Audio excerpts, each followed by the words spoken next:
Hello and welcome back. I'm going to make the assumption that you've watched the Meow video first. If you haven't, then go back and watch that one first because I explain what this video series is and I'd rather not do it for every video. But what I can do is I can tell you that I do have permission to do the VIP starting point machine, so stay tuned through my videos and make sure you hit the subscribe button because I'm going to cover every single starting point machine that I can in the starting point section of Hack the Box. Oh, and if you're not a member of Hack the Box yet and you haven't got a VIP or VIP Plus membership, get down in the description, have a look at my link down there. It's an affiliate link, click on that. It helps out support the channel, gives me a little bit of kickback, and you can follow along with all of the VIP machines when I do them. So it's ideal for you because you can follow along and we can do them together. This one is the machine Fawn, and we're going to just get into exactly what you would be doing at the very start of the machine, and that is obviously firstly pinging the machine to find out if it's running and if you've got a connection to the server. Once you get a ping back from it and you can be 100% sure that you've got a connection, next thing you're going to do is obviously do an nmap. Now I did an nmap scan. I did make a mistake with some of the syntax and the way that you type it in. I'd not long got off playing a hacking game where there's slightly different syntax, so if you've ever played games like Hack Hub or games like that, then you'll know that they don't use the exact same syntax or commands that Linux does. And occasionally when you get back on to do actual like cybersecurity stuff, you start putting in the wrong commands. Eventually I got it, I sorted it out, and then you can see that we have a connection and it shows that it's got an FTP connection on port 21. Now the thing that you have to do now is you have to figure out what kind of connection will you be able to use on port 21. This is more of a thought exercise and you figure out what kind of service is running there. If you know that FTP is a service, then you can obviously try to connect using that. Just like the Meow system, you can use the command FTP in order to actually connect, but you'll have to have a username and a password. Now obviously for obvious reasons I'm not going to put in the username and password, you're not going to see it. I'm going to press enter to go through that to skip past it so you can see it. But what I want you to do is think about what kind of usernames you would potentially be able to get when it comes down to connecting to a system. And the only hint I can really give you on this one is that you don't want to use a username that's going to allow you to log into a system using a password. You want to find a username where you wouldn't need a password. And it might take you a little bit of Googling to find this one out, but this is all part of the process. I can't tell you the answer, and obviously I can't give you the flag.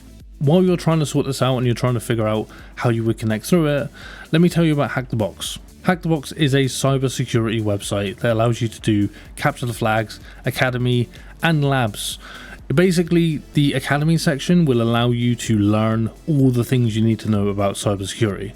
There's a sort of like a token system involved that allows you to get tokens by doing certain things. You can also buy tokens to unlock new modules in order to learn more stuff. Then you have Hack the Box CTF, which is capture the flag section that allows you to do capture the flag things, essentially like what we're doing now, but with more team-based stuff and is a bit more in depth.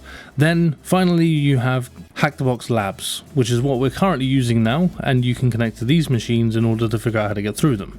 The starting point machines have guided learning, which give you kind of questions that when you answer the questions, you kind of answer what you need to do next. And it takes a little bit of research in between to figure things out, but eventually you'll start to learn how to breach machines and do it legally on Hack the Box.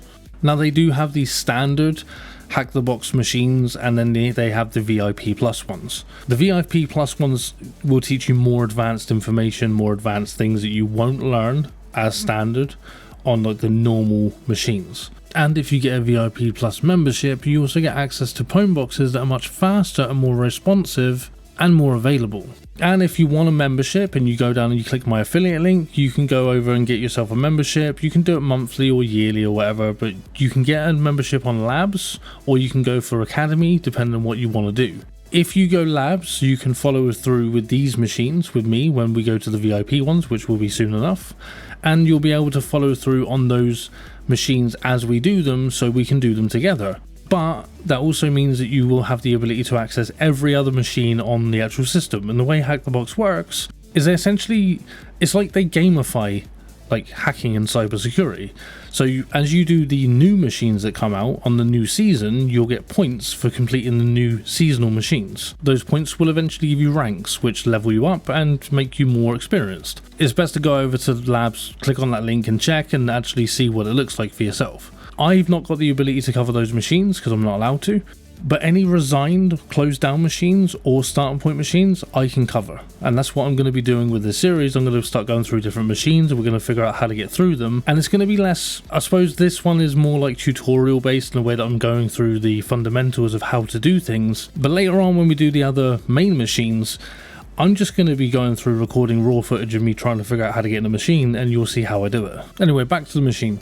As you can see, I've done the FTP connection and I use ls to find out what things are on the system, as you will know if you've watched the last video. But in this situation, we don't use cat to read it, we use get and then the file name in order to download it to our system. Then we check into our main directory where we've downloaded it and we can read the flag there. That's the flag to the machine, that's what you put in order to complete it. In this situation, obviously, this is the flag. I can't give you the actual flag, obviously, you have to do that yourself. But this is the machine. It's a very simple way to do it, a very, very simple machine to get into.